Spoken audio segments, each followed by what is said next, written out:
ধন্যবাদ। আমরা লন্ডন থেকে যুক্ত তরুণ আইনজীবী, আইন বিষয়ক শিক্ষক আমাদের সাথে আছেন খালেদ ইয়াহিয়া। আজকে বাংলাদেশের ব্রেকিং নিউজ হলো তারেক রহমান সহ ৩১ জন জেলখানায় যারা কারাবন্দী ছিলেন, আর ২৮ জন ছিলেন যাবজ্জীবন কারাদণ্ড সহ দেশের বাইরে। তো সবাই আজকে মুক্ত হচ্ছেন এবং মুক্তির খুশিতে সারা বাংলাদেশ খুশি যে ২১শে আগস্ট গ্রেনেড হামলা মামলায় বেকসুর খালাস পেয়েছেন তারেক রহমান এবং লুৎফুজ্জামান বাবর, যিনি বাংলাদেশের স্বরাষ্ট্র প্রতিমন্ত্রী ছিলেন। তাই আপনি আইনের ছাত্র হিসাবে সেই বিষয়টা সামনে রেখে কথা বলার অনুরোধ করছি। বিসমিল্লাহির রহমানির রহিম। কেটিভি 24 এর সম্মানিত সঞ্চালক সৈয়দ মাসুদ ভাই এবং সহ আলোচক সম্মানিত ডক্টর রিপন ভাই সহ কেটিভি 24 এর অগণিত দর্শক শ্রোতা মণ্ডলী যারা পৃথিবীর বিভিন্ন প্রান্ত থেকে আমাদেরকে দেখছেন এবং শুনছেন, আপনাদের সকলকে আমাদের আজকের আয়োজনে স্বাগতম জানাচ্ছি। খুবই গুরুত্বপূর্ণ একটা দিন আজকের দিনটি বাংলাদেশের জন্য। আমরা জানি যে বিগত যে স্বৈর শাসক বা যে রেজিম ছিল, তারা বিরোধী দল অথবা বিরোধী রাজনৈতিক দলকে প্রতিপক্ষ হিসেবে তাদেরকে মোকাবেলা করার জন্য যতগুলো অস্ত্র ব্যবহার করেছিল, তার ভিতরে অন্যতম একটি প্রধান ছিল যে আদালতের মাধ্যমে, বিচারিক প্রক্রিয়ার মাধ্যমে বিরোধী যে পক্ষ আছে তাদেরকে মোকাবেলা করা। এবং সেই ক্ষেত্রে নিকৃষ্ট যে পন্থাটি তারা ব্যবহার করেছিল সেটা হচ্ছে যে 2004 সালের অগাস্ট মাসে তাদের একটি রাজনৈতিক সমাবেশে আক্রমণ করাকে কেন্দ্র করে এই যে একটি বিষয়, সেই বিষয়টিকে পুঁজি করে মূলত এই বিষয়টির অবতারণা হয়। আমরা দর্শক শ্রোতা মণ্ডলী যাদের মনে থাকার কথা, আমরা জানি যে 2004 সালের 21শে অগাস্ট এই দিন কিন্তু ঢাকা মহানগরের ভিতরে যে কোনো সমাবেশ করার জন্য সরকারের বা পুলিশ কর্তৃপক্ষের পারমিশন নেওয়া লাগে এবং সে পারমিশনটা দেওয়া হয়েছিল মুক্তাঙ্গনে। এটা আমরা সকলেই জানি। হঠাৎ করে কোনো ধরনের নোটিফিকেশন ছাড়াই গুলিস্তানে দলীয় কার্যালয়ের সামনে তাদের সমাবেশটি স্থানান্তরিত করা হয় অতি অল্প সময়ের ব্যবধানে, এবং পুলিশকে বা গভর্নমেন্টকে কোনো ধরনের ইনফরমেশন দেয়া হয়নি। এই বিষয়টি অত্যন্ত ফিসি ছিল এবং সন্দেহজনক ছিল। এরপরে সেখানে একটি অনাকাঙ্ক্ষিত ঘটনা হয় এবং এইটা সকলেই ধারণা করে যে তৎকালীন যে স্টেবল গভর্নমেন্ট ছিল, সেই গভর্নমেন্টকে ডিস্টাবিলাইজ করার জন্য এবং দেশকে একটা অস্থিতিশীল পরিস্থিতি তৈরি করার জন্য এবং সামগ্রিকভাবে পুরো বিশ্বের সামনে সেই সরকারকে ব্যর্থ হিসেবে পরিচয় করে দেওয়ার জন্য এই বিষয়টি ঘটানো হয়েছিল। এইটি একাধিক পর্যবেক্ষণ মহল তাদের পর্যবেক্ষণে এটা প্রকাশ করেছে। এর অনেকগুলো কারণ আছে। এর একটা কারণ হচ্ছে যে এর পরবর্তীতে তৎকালীন একটা আন্তর্জাতিক সংস্থা বাংলাদেশ সফর অবস্থায় ছিল এবং সরকারের অনুরোধে তারা ইচ্ছা করেছিল যে পুরো বিষয়টি তদন্ত করবে এবং প্রথমেই তৎকালীন লিডার অফ দ্য অপোজিশন, ওনার গাড়িকে তারা পর্যবেক্ষণ করতে চেয়েছিল এবং গাড়িটি দেখার জন্য তারা তাদের অফিসে গিয়েছিল, বাসভবনে গিয়েছিল, কিন্তু গাড়িটি তাদেরকে দেখা বা পর্যবেক্ষণ করার কোনো ধরনের সুযোগ দেয়া হয়নি। এ ধরনের আরো অনেকগুলো ফ্যাক্ট ফাইন্ডিংস আছে, সেটা আমরা আজকে বিস্তারিত না বললাম। পরবর্তীতে আমরা দেখলাম যে এই ঘটনাকে কেন্দ্র করে 4টি চার্জশিট গঠন করা হয় এবং তৎকালীন যে সরকার ছিল সে সরকার জোট সরকার থাকা অবস্থায় পরবর্তীতে যে 2 বছর তত্ত্বাবধায়ক সরকার ছিল তাদের সময়েও এর একটা কার্যক্রম হয়। এর পরবর্তীতে 2009 সালে যখন আওয়ামী লীগ সরকার ক্ষমতায় আসে, তখন থেকে এটা সম্পূর্ণ একটা ডিফারেন্ট বাক পরিবর্তন হয়, যেটা আজকে বিভিন্ন মিডিয়াতেই অলরেডি প্রকাশিত হয়েছে। আমি গুরুত্বপূর্ণ যে বিষয়টা সেটা বলতে চাচ্ছি যে এত গুরুত্বপূর্ণ একটা বিষয় এবং আমরা দর্শক শ্রোতা মণ্ডলী অনেকে জানার কথা যে ক্রিমিনাল জাস্টিস সিস্টেম এর কয়েকটা গুরুত্বপূর্ণ প্রিন্সিপাল আছে। তার অন্যতম একটা প্রিন্সিপাল হচ্ছে যে 100 নিশ্চিত অপরাধী ব্যক্তিও যদি মুক্তি পেয়ে যায় তাহলে কোনো অসুবিধা নেই, কিন্তু একজন নিরপরাধ মানুষ যেন দোষী সাব্যস্ত না হয়, এটা ক্রিমিনাল জাস্টিস সিস্টেমের একটা গুরুত্বপূর্ণ প্রিন্সিপাল, যেটা সারা বিশ্বে বছরের পর বছর ধরে প্র্যাকটিস হয়ে আসছে। এবং এত গুরুত্বপূর্ণ একটা মামলায় 4 বার চার্জশিট গঠন করা হয় এবং সর্বশেষ যে চার্জশিট, সেই চার্জশিটটার আলোকেই বরং মূলত 2018 সালের যে রায়টা দেয়া হয় এবং যার পরিপ্রেক্ষিতে 19 জনকে যাবজ্জীবন, আরো 19 জনকে মৃত্যুদণ্ড, এই যে বিষয়টা দেয়া হয়, এই বিষয়ে আদালত আজকে বলেছে যে এখানে প্রসিডিউরাল মিস্টেক ছিল বা প্রসিডিউরাল ফল্টস, অর্থাৎ একটা ক্রিমিনাল জাস্টিস সিস্টেমের যে কটা পদ্ধতি ফলো করা হয় শুরু থেকে শেষ পর্যন্ত এই মামলাতে এইটার ব্যত্যয় দেখা গিয়েছে। আর আরেকটা গুরুত্বপূর্ণ প্রিন্সিপাল হচ্ছে যে ক্রিমিনাল জাস্টিস সিস্টেমে একটা অন্যতম প্রিন্সিপাল এবং প্রধান প্রিন্সিপাল বলা যায়, সেটা হচ্ছে এটা প্রমাণিত হতে হবে সন্দেহাতীত ভাবে, বিয়ন্ড রিজনেবল ডাউট, অর্থাৎ 1% সন্দেহ থাকবে না যে মিস্টার এ মিস্টার বি কে হত্যা করেছে, এই যে হত্যাকাণ্ডটা এইটা অ্যাপ্রোপ্রিয়েট উইটনেস দ্বারা প্রমাণিত হতে হবে এবং ন্যূনতম কোনো সন্দেহ থাকতে পারবে না। আমরা দেখেছি যে এই যে 164 যেটা জবানবন্দি নেওয়া হয়, মাত্র একজন সাক্ষী মুফতি হান্নান, যাকে ইতিমধ্যে ফাঁসি দেওয়া হয়েছে, শুধুমাত্র ওনার সাক্ষ্যের ভিত্তিতেই এত গুরুত্বপূর্ণ একটা মামলার জাজমেন্ট দেওয়া হয়েছে। এটা আইনের দৃষ্টিতে এবং প্রসিডিউরাল যে মিস্টেকস যেটা কোর্ট খুব ন্যায়সঙ্গতভাবে উল্লেখ করেছে, এই ক্ষেত্রে এটা খুব মারাত্মক ত্রুটিপূর্ণ একটা জাজমেন্ট দেওয়া হয়েছে এবং যেটা আজকে এই পট পরিবর্তনের মাধ্যমে আজকে জাজমেন্ট হলো। এবং লোয়ার কোর্টের যে ডিসিশন, তার বিরুদ্ধে যারা আপিল করেছিল তারাও এবং যারা আপিল করেনি উভয় পক্ষকেই আজকে এই হাইকোর্টের রায়ের মাধ্যমে তাদেরকে খালাস দেওয়া হয়েছে। আমার মতে আইনের দৃষ্টিতে এইটা বাংলাদেশের জুডিশিয়াল যে সিস্টেম, এই ক্ষেত্রে একটা অনন্য প্রেসিডেন্ট হয়ে থাকবে এবং পরবর্তীতে এইটার এই যে ক্রিমিনাল জাস্টিস সিস্টেম এর যে ডেভেলপমেন্ট, এর যে ত্রুটিগুলো ছিল, এটা অবশ্যই পর্যবেক্ষণ হবে এবং পরবর্তীতে আমাদের এই সিস্টেমটা এই রায়ের পর্যবেক্ষণের ফলে একটা সুন্দর সিস্টেমের দিকে এগিয়ে যাবে, এটা আমরা প্রত্যাশা করি সংক্ষিপ্তভাবে। জি, আমাদের প্রবাস থেকে আমাদের অত্যন্ত খুবই সচেতন একজন দর্শক মোহাম্মদ আশিক ভাই, আপনি যুক্ত হয়েছেন, আপনাকে ধন্যবাদ জানাচ্ছি। প্রথমেই আপনি খুব গুরুত্ব সহকারে এই যে সোশ্যাল মিডিয়ায় যে কর্মকাণ্ড এবং যে কন্ট্রিবিউশন, বিশেষ করে বিগত যে রেজিম ছিল তাদের বিরুদ্ধে যে একটা বিকল্প মিডিয়া তৈরি করা হয়েছিল এবং এদের যে কন্ট্রিবিউশন, এবং এই ক্ষেত্রে আমাদের কেটিভি 24 যে অগ্রণী ভূমিকা পালন করেছে সেটা আপনি কৃতজ্ঞতা সহকারে স্মরণ করেছেন, এজন্য আপনাকে ধন্যবাদ জানাচ্ছি। একই সাথে এই বিগত রেজিমে যে সকল সংবাদপত্র বাংলাদেশে বিশেষ করে মেইন স্ট্রিম মিডিয়া তারা যে নেগেটিভ রোল প্লে করেছে, এটাও আমাদের রিয়ালাইজেশন করা দরকার এবং আমাদেরও এর বিকল্প সংবাদপত্র বা মিডিয়া মাধ্যম তৈরি করা দরকার, এটাও একটা গুরুত্বপূর্ণ বিষয়। আপনি 3টি প্রশ্ন করেছেন। প্রথম বিষয় হচ্ছে যে ইসকনের বিষয়। ইসকন মূলত 1964 সালে আমেরিকায় প্রতিষ্ঠিত একটি ধর্মীয় সংগঠন। বাংলাদেশে এটা কার্যক্রম চালায় ফরেন ডোনেশন অ্যাক্ট, অর্থাৎ বৈদেশিক সাহায্য গ্রহণ সংস্থা হিসেবে। এইটা আমাদের যে মিনিস্ট্রি থেকে এটা রেজিস্ট্রেশন করা, সমাজ কল্যাণ মন্ত্রণালয় থেকে। এখন এখানে অনেকগুলো বিষয় জড়িত। এরা বাংলাদেশে যে কাজ করে, এদের কার্যক্রম সীমাবদ্ধ থাকা দরকার শুধুমাত্র ধর্মীয় অনুশাসন পালন এবং এইটার প্রফেশন অর্থাৎ ধর্মীয় বিষয়ে তাদের সীমাবদ্ধ থাকা দরকার। কিন্তু বিভিন্ন সময় আমরা লক্ষ্য করেছি তারা মূলত ধর্মীয় যে গণ্ডি এটার বাহিরে এসে দেশের অভ্যন্তরীণ বিষয় এবং কোনো কোনো সময় রাজনৈতিক বিষয়ে তারা হস্তক্ষেপ করে এবং কর্মকাণ্ডে লিপ্ত হয়, যেটা তাদের যে রেজিস্ট্রেশনের যে শর্ত সে শর্তের পরিপন্থী। এছাড়াও আমরা একাধিকবার লক্ষ্য করেছি 2014 সালে এরা প্রথমে তারাবির নামাজ পড়া অবস্থায় আক্রমণ করে, সিলেটে মসজিদের ইমামকে তারা হত্যা করে।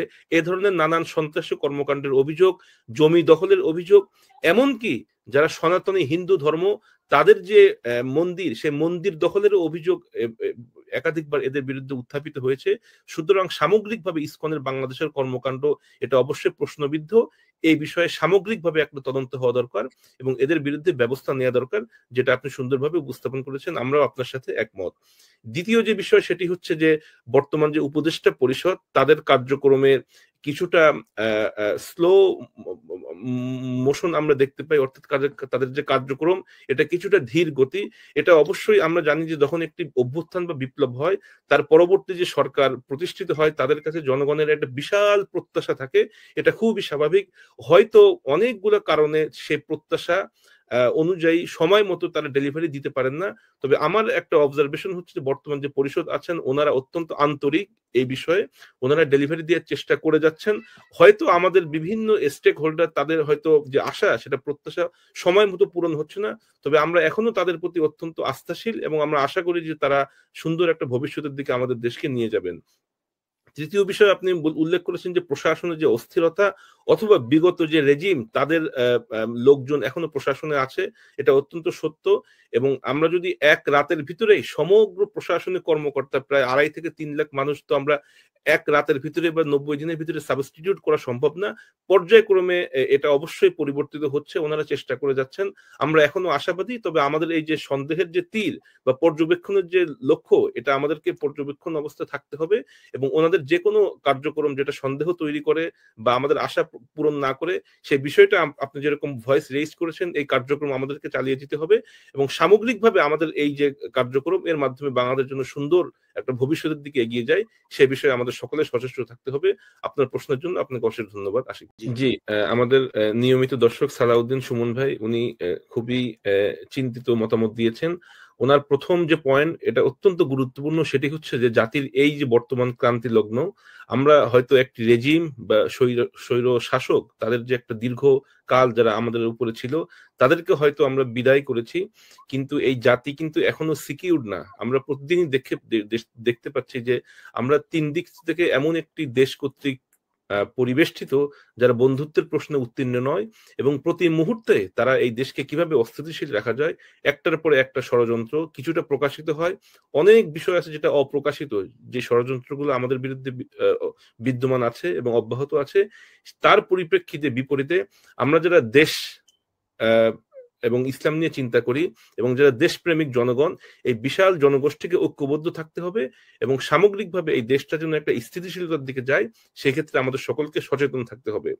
আর একটা গুরুত্বপূর্ণ বিষয় সালাউদ্দিন ভাই বলেছেন, আমি ওনার সাথে সম্পূর্ণ একমত, সেটা হচ্ছে যে আমরা যদি আমাদের এই দেশে দুর্নীতি, চাঁদাবাজ, সন্ত্রাসী কর্মকাণ্ড এবং গুড গভর্নেন্স, এই চারটা বিষয়ে যদি আমরা উন্নত করতে পারি, তাহলে আমাদেরকে আর অন্য কোনো দেশের দিকে তাকিয়ে থাকতে হবে না।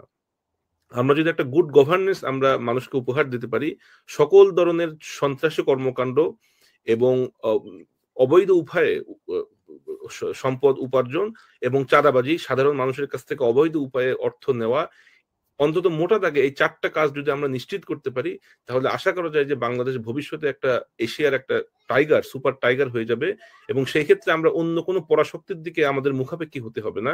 এই জন্য দেশপ্রেমিক যে জনতা আছে তাদেরকে এই বিষয়ে অত্যন্ত সচেতন থাকতে হবে। আরেকটা বিষয় উনি উল্লেখ করেছেন যে আমাদের যে প্রশাসন, মূলত এই প্রশাসনটা হচ্ছে ব্রিটিশ যে কলোনিয়াল সিস্টেম, ওই আদলে মূলত এটা তৈরি হওয়া এবং প্রশাসনিক সিস্টেমে আমরা হয়তো সকলেই আমাদের পরিবারে প্রশাসনের লোকজন আছেন, ওনাদের ভিতরে একটা মনোভাব, এটা কলোনিয়াল মাইন্ডসেট, সেটা হচ্ছে যে প্রভু এবং দাস, এই যে একটা শ্রেণীর একটা মাইন্ডসেট গড়ে উঠেছে, এটা দীর্ঘকাল যাবত, এটা হয়তো কোনো একক কোনো দল বা গোষ্ঠীকে দোষ দেওয়া যাবে না, সামগ্রিকভাবে এটা আমাদের একটা পার্ট অফ কালচার। তো সেই মাইন্ডসেট থেকে আমাদেরকে বের হয়ে আসতে হবে, মনে করতে হবে যে যারা প্রশাসনে আছেন তারা মূলত জনগণের সেবক, জনগণকে সেবা দেওয়া, এটা হচ্ছে ওনাদের দায়িত্ব এবং জনগণই হচ্ছে মূলত সুপ্রিম পাওয়ার। যারা দেশের আপামর জনগণ, তারাই মূলত এই দেশের মূল মালিক আর কি। এই মনোভাব যতদিন আমরা বাংলাদেশে প্রতিষ্ঠা করতে পারবো না, ততদিন হয়তো আমাদের এরকম খুঁটিনাটি কিছু বিষয় থাকবে। তবে যেহেতু আমরা সচেতন হচ্ছি, এই বিষয়ে আমরা কথা বলতে পারছি ফ্রিলি, আশা করা যায় যে আজ হোক অথবা কাল হোক, আস্তে আস্তে এই বিষয়ের সুন্দর একটা পরিবেশ তৈরি হবে এবং সত্যিকার অর্থে বাংলাদেশ একটা শান্তিপূর্ণ দেশে পরিণত হবে ইনশাআল্লাহ। আমাদের অত্যন্ত সম্মানিত জাহাঙ্গীর সাহেব, ওনাকে ধন্যবাদ জানাচ্ছি ওনার সুচিন্তিত মতামত দেওয়ার জন্য। আসলে আমাদের রিপন ভাই একটা গুরুত্বপূর্ণ কথা বলেছেন যে বিগত যে রেজিম ছিল তাদের তো যদি আমরা ধরি যে 2 কোটি মানুষ, তাদের সমর্থক, তাদের কর্মী, তো 2 কোটি মানুষের বিরুদ্ধেই তো আর ক্রিমিনাল কেস দেয়া যাবে না, বা সকলেই তো আর ক্রিমিনাল অফেন্সে ওইভাবে হয়তো সরাসরি জড়িত ছিল না। তো তাদের ক্ষেত্রে কি করা যেতে পারে? মোটা দাগে একটা কাজ করা যেতে পারে, যে সেটা হচ্ছে যে ফ্যাসিবাদ বিরোধী একটা বৃহত্তর প্ল্যাটফর্ম তৈরি হতে হবে, সামাজিকভাবে, রাজনৈতিকভাবে, সাংস্কৃতিকভাবে, অর্থাৎ সমাজের কোনো স্তরেই তাদেরকে যেন আর সামাজিকভাবে তাদেরকে যেন আর পুনর্বহাল করা না হয়।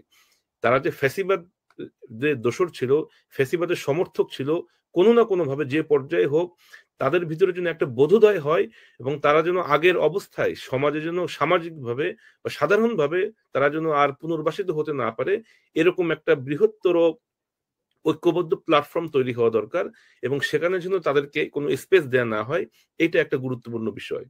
দ্বিতীয় বিষয়, জাহাঙ্গীর সাহেব যে বিষয়টা উল্লেখ করেছেন, আসলেই আমি একটু আগে মেনশন করলাম যে বিপ্লব পরবর্তী যে সময়, সেখানে হয়তো সকল মতের বা সকল মানুষের বা জনমতের আসলে রিফ্লেকশন হয়তো সকলভাবে সবসময় সম্ভব হয় না, কারণ প্রশাসনিক যে জটিলতা আমাদের বাংলাদেশের প্রেক্ষাপটে, যেখানে 18 কোটি মানুষ বা তারও বেশি মানুষ, আমাদের সম্পদের সীমাবদ্ধতা আছে, আমাদের লিমিটেশন আছে, আমাদের অনেকগুলো বিষয় আছে। তো সেই ক্ষেত্রে বিপ্লব পরবর্তী এই সময়ে হয়তো আমাদের একটু ধৈর্য ধারণ করা দরকার এবং আমরা দেখতে পাচ্ছি যে বিভিন্ন সময় হয়তো আমাদের যে প্রত্যাশা, সেই প্রত্যাশা অনুযায়ী এবং যে টাইম ফ্রেম, যেহেতু সময়টা খুবই সংক্ষিপ্ত, এই টাইম ফ্রেমের ভিতরে হয়তো ডেলিভারি ওইভাবে হচ্ছে না অ্যাজ এক্সপেক্টেড। তবে এখনো আমরা তাদের প্রতি আস্থাশীল এবং আমরা যারা দেশপ্রেমিক ঐক্যবদ্ধ জনতা আছি, আমাদের নিজেদের ভিতরে ঐক্যটা বজায় রাখা অত্যন্ত জরুরি। এবং আমরা যেন আমাদের কোনো কারণে যেন এই যারা আমাদের বিরোধী পক্ষ, দেশ বিরোধী, তাদের যেন আমরা কোন ধরনের রসদ না যোগাই, এই বিষয়টা হয়তো আমাদের সকলের একটু মনে রাখা প্রয়োজন। আরেকটা গুরুত্বপূর্ণ বিষয় আমি একটু বিনয়ের সাথে উল্লেখ করতে চাই, সেটি হচ্ছে যে যখন কোনো ব্যক্তি দায়িত্বপ্রাপ্ত হয়, উনি যখন এক্সিকিউশনে থাকেন সেই একটা বিষয়, আর বাহির থেকে যারা ওয়াচ ডগ হিসাবে সেই বিষয়টা পর্যবেক্ষণ করেন, দুইটা অবস্থান কিন্তু একটু বিপরীত।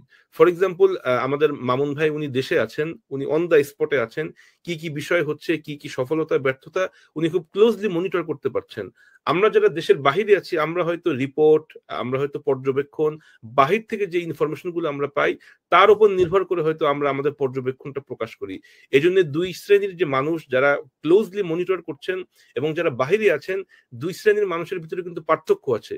ঠিক একইভাবে যারা এক্সিকিউশনে আছেন, যারা বিষয়টা ক্লোজলি প্র্যাকটিক্যালি ওনারা ডিল করছেন, তাদের একটা বিষয়, এবং থিওরিটিক্যালি যারা বাহির থেকে ওই বিষয়টা পর্যবেক্ষণ করছেন, তাদের অবস্থানে একটু পার্থক্য আছে।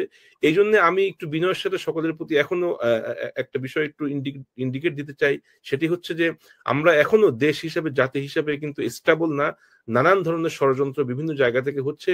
সেই ক্ষেত্রে কোনো একদম কনক্লুসিভ কোনো একটা কনক্লুশনে না আসা পর্যন্ত আমরা হয়তো ছোটখাটো যে বিষয়গুলো এদিক ওদিক থেকে আমরা একটু শুনি বা একটু আমরা ইঙ্গিত পাই, সে বিষয়ে একটু পর্যবেক্ষণের দৃষ্টিতে রেখে কোনো ফাইনাল কনক্লুশনে না আসাটা বোধহয় এই সময়ের একটি দাবি।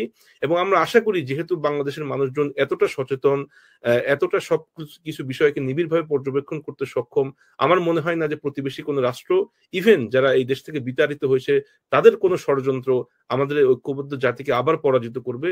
বরঞ্চ আমরা দিন দিন সামনের দিকে অগ্রসর হব। প্রতিবেশী যে দেশ, তাদের ষড়যন্ত্র বিষয়ে আমরা সচেতন থাকব এবং সামাজিকভাবে কোনো ধরনের স্পেস যারা ফ্যাসিবাদের সাথে যুক্ত ছিল তাদেরকে আমরা দেব না। আশা করি বাংলাদেশ একটা সুন্দর ভবিষ্যতের দিকে এগিয়ে যাবে। আপনাকে